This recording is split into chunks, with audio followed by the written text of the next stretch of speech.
Vía Pública. ¿Cómo están ustedes? Muy buenas noches. Bienvenidos a Vía Pública. 135 minutos duró la primera cuenta pública del presidente Gabriel Boric. Fue el primer discurso que da a la nación, pero ante el Congreso Pleno. Esa es la tradición del 1 de junio hace mucho rato. Estuvo en el 21 de mayo un tiempo, ¿se acuerda? Por las razones que todos recordamos, porque perdía esencia quizás el 21 de mayo, se corrió nuevamente, se volvió a la tradición del junio 1 para hacer la cuenta pública. Bueno, fijó los ejes de su mandato el presidente y recalcó que la gran tarea es consolidar cambios en paz y estabilidad. Y tocó mucho esa tecla, muchas veces esa tecla, de que esto es entre todos, de que hay un quiebre o hay una fractura y que hay que resolverla entre todos. Bueno, en la ocasión el mandatario abordó las políticas públicas que busca impulsar, como la reforma tributaria, que no son gran novedades esas porque están en el programa de gobierno. Reafirmó que la reforma tributaria ingresará al Congreso durante este mes y precisó que la propuesta tributaria atacará las bases de la desigualdad. Además, expresó que para avanzar en esa tarea es necesario asumir un segundo desafío, que es fortalecer las bases para un crecimiento sostenible, y subrayó que lo primero es recuperar la inversión. Central también en el discurso del presidente Boric, sosteniendo que si no hay inversión va a ser difícil crecer. Puso metas de crecimiento, dio porcentajes de crecimiento como meta y dijo, se puede. Y fue muy interesante esa explicación que da, ¿no?, el presidente. En esta misma jornada, Gabriel Boric programó una cadena nacional en la cual dio énfasis a la reforma del sistema de pensiones que buscará asegurar seguridad social.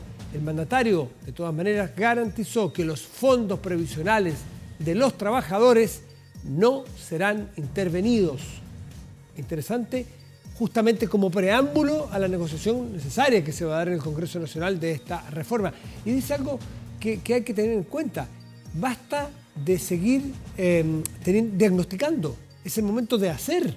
Hemos esperado demasiado tiempo reformas y hay muchas personas, probablemente ustedes, muchos que nos están viendo, han esperado, y qué distinta sería su realidad hoy día si la sociedad, la política, hubiese solucionado, hubiese acordado hace un tiempo ya una reforma en pensiones. Bueno, el presidente se compromete a hacerlo en el periodo y ponerle marcha rápida ahora.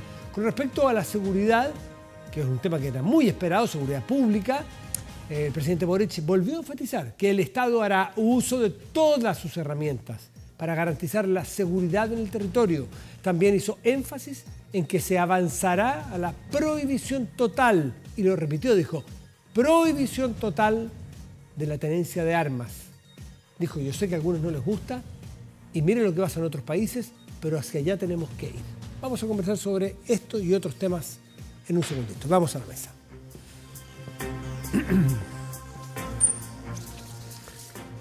Bueno, y para analizar justamente al discurso del presidente de la República, es que tenemos dos invitados que son analistas políticos. Saludamos en primer orden a Gloria de la Fuente, cientista política. Gloria, ¿cómo estás? Muy buenas noches.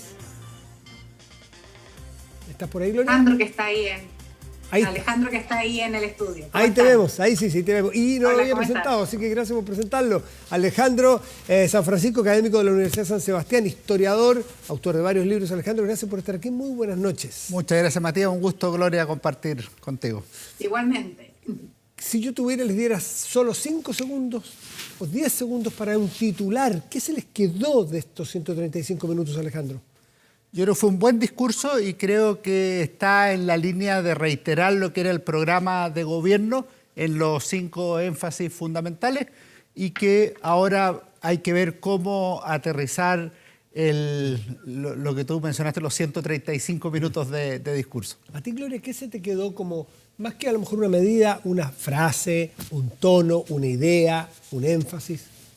Yo creo que fue un buen discurso de forma y de fondo, diría la verdad. De forma porque creo que mostró las dotes de buen orador que tiene el presidente de la República. 2 horas 20 no es poca cosa. Y de fondo yo creo que hubo varias cosas, pero ordenadas además planteadas. Yo echaba de menos esto en los discursos anteriores, de muchos años hacia atrás, de tener 5 ejes estructurantes, sobre esa base plantear reformas en el fondo que se promete al país. Me pareció un buen discurso en general y bueno, y debo confesar que además me quedo tal vez con un sesgo, tal vez poco discutido, pero me parece relevante. Hizo un anuncio bien importante en términos de transparencia, probidad e integridad en lo público, que yo creo que es un eje fundamental respecto a lo que nos trajo hasta acá ahora, digamos. Esto de la crisis que hemos tenido en materia de confianza en las instituciones, casos de corrupción, yo creo que se hizo cargo y planteó una buena agenda en esa materia. Alejandro, una de las cosas que a muchos llamó la atención fue el reiterado intento de unir. Incluso si uno se ha apostado, si fuese casa de apuesta, como país que se apuesta todo, yo hubiese podido apostar. ¿Va a nombrar a Sebastián Piñera para bien en algo? Probablemente la apuesta hubieran dado 90-10 o 99-1, diciendo no, quizás lo va a hacer para criticar, pero le reconoció el manejo de la pandemia. En general, hay llamados a todos sus antecesores. ¿Tuviste un tono cívico, de amistad cívica, de búsqueda de unidad o no? ¿Y qué te parece? Primero, yo sí vi un tono de mayor búsqueda de amistad cívica. Vi que en el tema generacional no actuó con soberbia, sino que dijo específicamente, no es mi generación etaria, sino todos los que estamos en este Congreso. Y en tercer lugar, me parece que es el discurso propio de quien viene saliendo de una crisis, aunque todavía no hemos salido de la crisis. ¿Qué significa esto? Que en el discurso él, en vez de optar por chocar con quien no tiene mayoría parlamentaria, como es el gobierno de Gabriel Boric, busca llegar a acuerdos. Si tú miras las grandes crisis de la historia, la de José Manuel Balmaceda, pre-91, la de Arturo Alessandri, los golpes del 24, y la de Salvador Allende, el 73, tenían minoría en el Congreso y agudizaron las diferencias en vez de buscar estos acuerdos. Yo no sé si el presidente Boric tenía esas señales en la cabeza, porque él habló más de las crisis internacionales cuando citó discursos presidenciales, pero yo creo que algo de esa madurez noté yo por lo menos en el discurso. Gloria, ¿tuviste un ánimo? Que quisiera agregar algo, porque partió el discurso con algo bien interesante, que decía que en el fondo este momento de transformación del país no acababa ni terminaba, o sea, no empezaba ni terminaba con este gobierno, por lo tanto le dio una suerte de proyección, aquello que era difícil zafar, yo creo, en este discurso, que tenía que ver básicamente con el proceso constituyente. O sea, era muy difícil plantear una agenda de transformación, un programa de gobierno en medio de un proceso de cambio y de un plebiscito que se va a definir en un par de meses más y por lo tanto va a definir también parte importante de lo que pueda suceder ahí.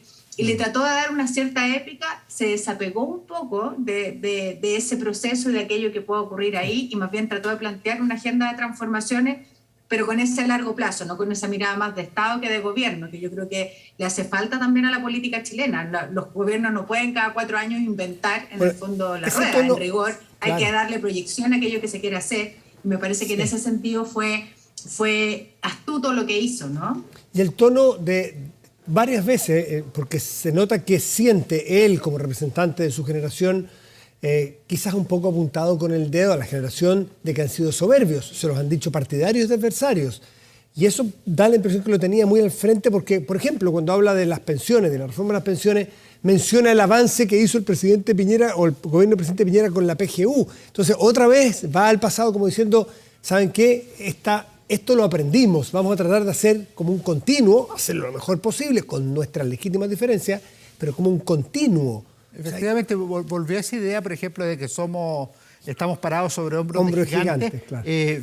Con otra fórmula, pero en el sentido que la historia no comienza hoy. De hecho, al principio hizo una referencia a todos los discursos presidenciales. Nombró José Joaquín Pérez, quería decir Joaquín Prieto, pero porque no estaba en el texto escrito, no aparece. Nombró pero Sanfuentes. Lo dijo oralmente, después efectivamente nombra a otros, pero dice desde Joaquín Prieto a Sebastián Piñera, todos los discursos, y yo creo que ahí hay una idea de presentarse, yo creo que tiene razón Gloria, como una política más de Estado que partisana. Gloria, entremos a algunas materias puntuales. Se esperaba mucho, o la prensa especulaba, digamos, sobre si iba a presentar alguna novedad en una de las materias que hoy día preocupan a la sociedad. El presidente lo reconoció, la seguridad ciudadana. se quedó corto, algunos dicen que no entregó nada muy nuevo ni muy sorpresivo. ¿Cómo notaste tú ese acápite? A ver, yo creo que era el tema probablemente más difícil por estos días, porque tenemos un dilema en el norte, tenemos un dilema en el sur y tenemos un dilema en general de delincuencia que obviamente ha estado, en el fondo, en distintos ámbitos muy complejo. Era difícil hacer un buen discurso en esa materia. Yo creo que generó algunos logros. Efectivamente, primero partió haciéndose cargo del problema, digamos, y empatizando con todo lo que está sucediendo, y en ese sentido bien.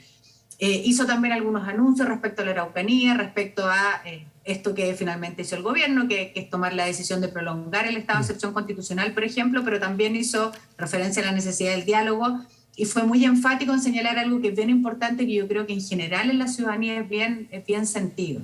O sea, acá no puede haber ni un espacio para el narcotráfico, para el crimen organizado y para la delincuencia en general.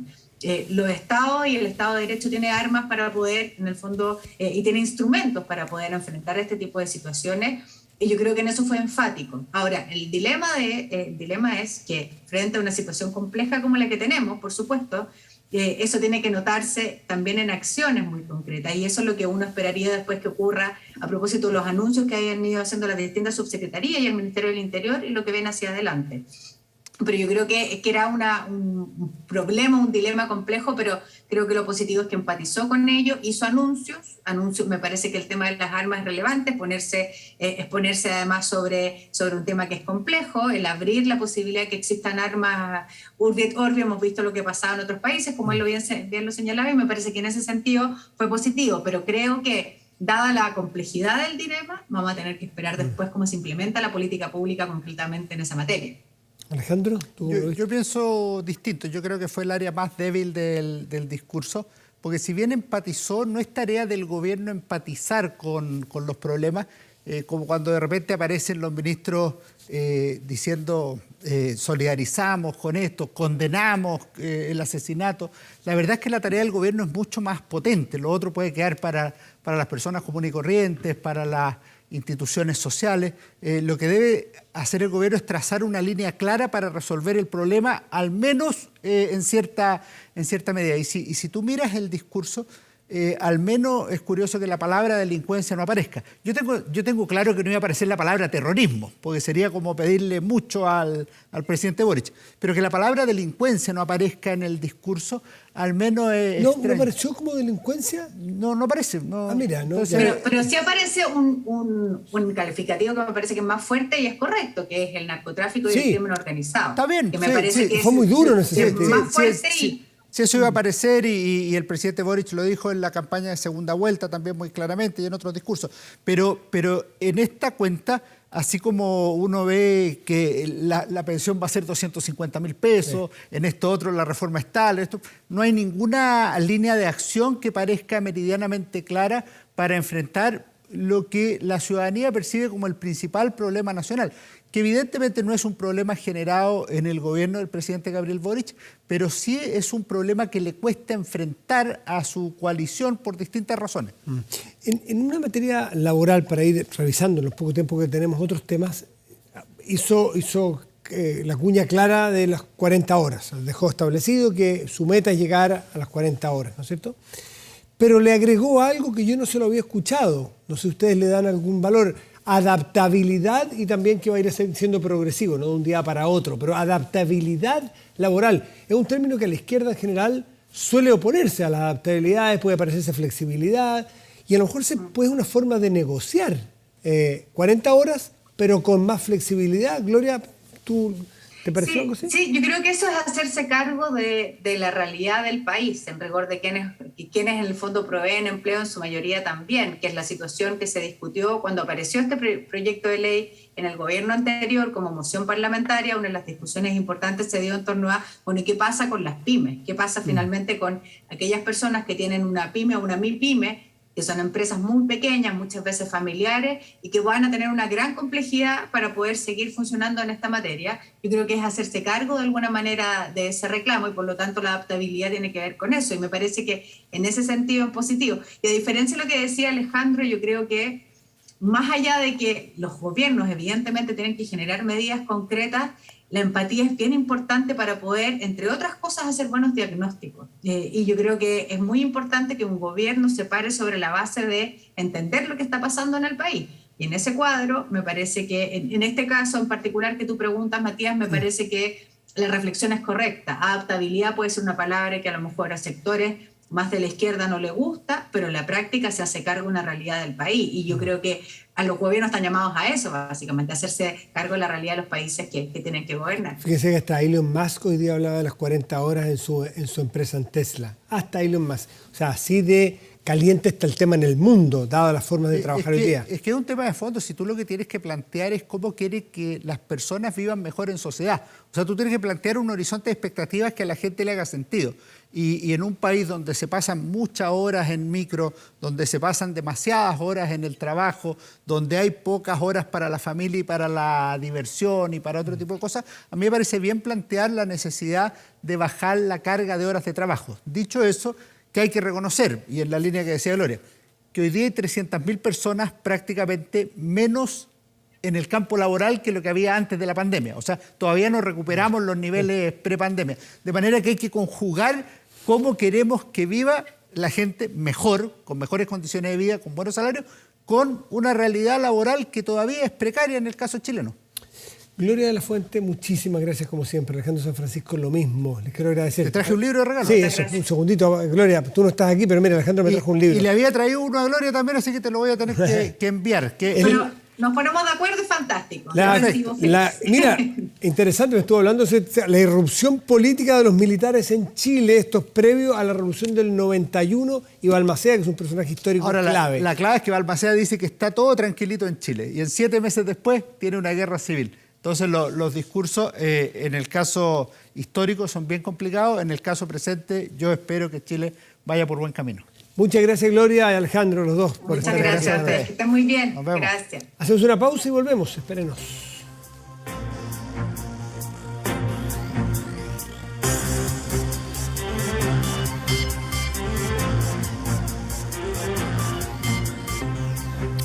Chile es más que una ciudad y estar donde quieras es posible. Hoy los horizontes se expanden para todos y nuestra red no para de crecer. Ahora también en 5G para darte más y una mejor conexión. WOM, nadie te da más.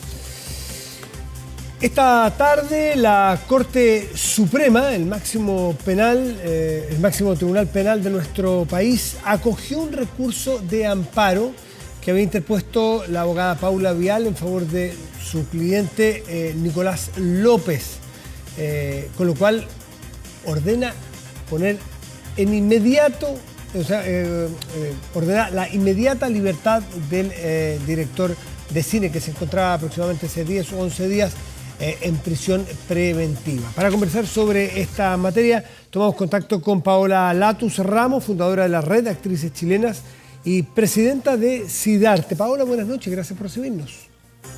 Hola, buenas noches, Matías. Gracias por la invitación. Eso. Sí, bueno, ¿cómo toman ustedes esta decisión de la Corte Suprema? Bueno, para nosotros ha sido súper fuerte porque creemos que primero no es justo que esta decisión en el fondo se haya revocado la prisión preventiva esperando la sentencia final de López. Creemos que también es un retroceso en donde estamos buscando una justicia que tenga perspectiva de género. Creemos que hay privilegios que en este momento están a favor de Nicolás López y que durante 4 años no estuvieron con las sobrevivientes y con las denunciantes. Cuando uno lee los fundamentos que tiene hoy la Corte, porque 4 votos a 1 no fue unánime, pero bastante mayoritario, ¿no? Aplican, según su razonamiento, aspectos jurídicos para el fallo. Y uno de esos dice que, según el fallo, dice, el principio obliga a tratar al imputado como inocente mientras no se haya dictado sentencia condenatoria. Surge la necesidad entonces de rediseñar el régimen de medidas cautelares aplicables. Y además, en que más adelante dice que la resolución impugnada por el presente recurso tuvo como fundamento que no hubo novedades en este caso para poder mantenerlo detenido con prisión. Igual queda con otras cautelares en todo caso, para que la gente sepa. Sí, o sea, para nosotros es súper importante también, claro, tenemos que respetar lo que está dictaminando la justicia, en este caso la Corte Suprema, pero no podemos dejar de pensar en toda la revictimización que ocurre con todas las denunciantes y con las sobrevivientes del abuso del que fue notificado culpable Nicolás Sí. López. Entonces, nada, estamos en un escenario en que en este momento, primero, es como traspasar que seguimos nosotras creyéndole a las víctimas, creemos en ellas, estamos con ellas, no están solas, y vamos a seguir esperando y luchando porque la sentencia final sea cárcel para López. Para nosotros, López sigue siendo culpable, y creo Ahora, que eso es lo más importante. para el tribunal también, no ha dicho, la Corte Suprema no ha dicho que es inocente. Continúa. Lo que pasa es que todo esto es a la espera de que se resuelvan los recursos que ha planteado, recursos de nulidad del juicio que ha planteado la abogada, la defensa de Nicolás López.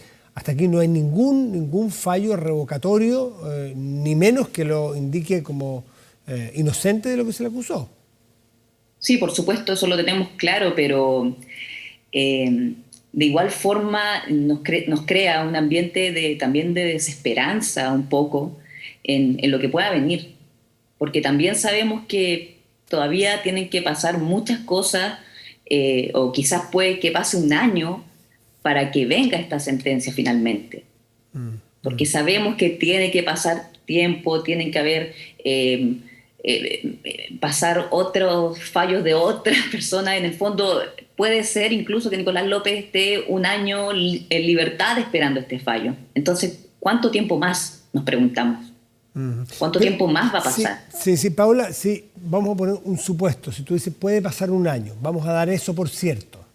Puede que pase un año entre toda la revisión de los recursos, y que después de ese año los tribunales digan, ok, ya están, no se acogió un recurso, que puede ser un escenario, y se cumple la condena que ya se emitió en su contra. 5 años, me parece que son 5 años y un día. 5 años y un día, cárcel. En ese caso, ¿ustedes quedarían satisfechas? Porque el problema que veo es que con este año, o con este interregno, este año se lo pusimos nosotros, este interregno que hay de libertad, ese es el que les complica a ustedes, ¿no? Sí, por supuesto, porque esta es un juicio que ha durado 4 años. O sea, han habido 4 años donde las sobrevivientes, en este caso las denunciantes, no han tenido trabajo, han sido denostadas por la defensa de Nicolás López. Entonces hay un daño que ya es irrevocable. Entonces nos parece que volver es como, claro, si bien, como tú dices, no se está diciendo que Nicolás López es inocente, que es lo que nosotros vamos a sostener siempre, se revictimiza nuevamente a las compañeras, y por otro lado, ellas siguen sin poder trabajar. A partir de toda esta... lo que siempre he dicho, esto como lo que presentó la defensa, en cómo se basó la defensa de Nicolás López, diciendo que las compañeras se estaban mintiendo, tratándolas de mentirosas, se cerraron muchas puertas. Entonces creo que es súper importante tomar en cuenta eso. O sea, como te digo, es súper desesperanzador para nosotras ver que... Paula, ¿tienes miedo de que eventualmente, pese a que está con arraigo, en fin, que huya? Que no, el miedo de fondo de ustedes es que no llegue nunca a cumplir la condena. ¿Ese es el fondo del temor que tienen ustedes? Yo creo que sí, yo creo que ese es el gran temor, que la justicia, o sea, que no se cumpla, como tú dices, la condena. Y claro, sabemos que tiene arraigo nacional, Firma no puede salir mensual. del país. Firma mensual, pero, pucha, estamos en un lugar donde también estamos hablando de Nicolás López, que es una persona es que no quiero meterme tampoco en supuestos, ¿cachai?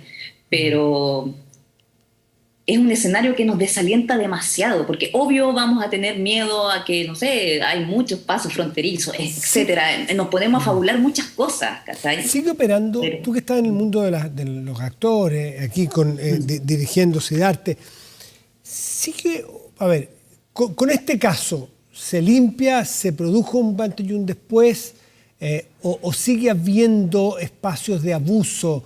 Porque cuando vimos, o los que seguimos un poco de cerca la parte final del fallo, lo que hacía, y lo que pasó con Harvey Weinstein en Estados Unidos, es que aprovechando una posición de poder, de privilegio, de repartir papeles, ¿no es cierto?, personajes, mucha gente se sentía en inferioridad y tenía, o era abusada. Ese es el fondo, el meollo de este asunto, ¿no? Él tuvo mucho poder en algún momento y de ese poder abusó de algunas chicas. ¿Eso está radicado del mundo del arte, donde se producen estas posiciones asimétricas? yo creo que sí, o sea, eso ha estado normalizado, yo creo yo creo que ahora está cambiando, ha cambiado durante el tiempo, de manera, creo sí, ha sido lenta. El abuso de poder, no solamente en materia de abuso sexual, de acoso, también en materias laborales, como las brechas salariales, porque somos trabajadores de la cultura, en este caso, donde no somos considerados, entre comillas, trabajadores, seguimos trabajando a honorario, a veces ni siquiera nos hacen firmar contratos, hacen faltas protocolos de género, de protocolos laborales que nos permitan trabajar en lugares libres de violencia. Libres de violencia de género, en primera instancia, de violencia laboral. ¿Hubo en tu rubro, hubo un aprendizaje con el caso López? ¿Hubo un cambio de actitudes? Yo creo que lo que pasó con el caso de López y que ya venía pasando desde antes era que nos unimos como actrices, también como disidencias, porque tenemos que decirlo, en este caso las disidencias también han sido súper violentadas durante mucho tiempo. Son cosas que pasan en las escuelas de teatro también, el abuso de poder de los profesores hacia sus alumnos. Entonces, esta normalización ha cambiado, pero creo que todavía nos falta, y eso es lo que estamos trabajando ahora. Y por eso también digo que es hoy día encontrarse con esta noticia fue súper fuerte para todas las actrices. Yo pertenezco también, como dijiste, a la red de actrices chilenas, y fue un bombazo, estamos todas súper expectantes a lo que va a pasar y no queremos que pase más tiempo, no queremos esperar más por justicia. Paola Latus, que es fundadora de Red de Actrices Chilenas y presidenta de Sidarte, te quiero agradecer mucho por estar con nosotros esta noche. Gracias a ti, Matías, y nada, me gustaría decir que nosotras vamos a seguir luchando porque haya reparación, porque hay mucho daño, no solamente en el caso de Nicolás López, en casos que han habido antes donde han salido sobreseídos, lo que pasó con Herbal Abreu, por ejemplo, y vamos a seguir con las compañeras, y es el mensaje para ellas y para todas las personas que en este momento, mujeres también, que están apoyando a las sobrevivientes, de que vamos a estar con ellas y que vamos a seguir luchando y no nos vamos a callar. No nos vamos a callar, ni nos van a callar a nosotras para que haya justicia. Paola, muchas gracias, buenas noches. Gracias a ti, Matías. Muchas gracias. Chao. Hacemos una pausa y volvemos, espérenos.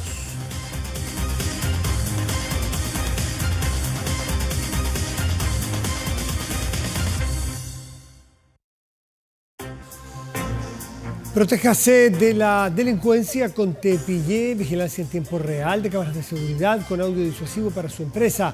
Alarmas Tepillé con cámaras conectadas a su smartphone y botón de emergencia móvil para su hogar.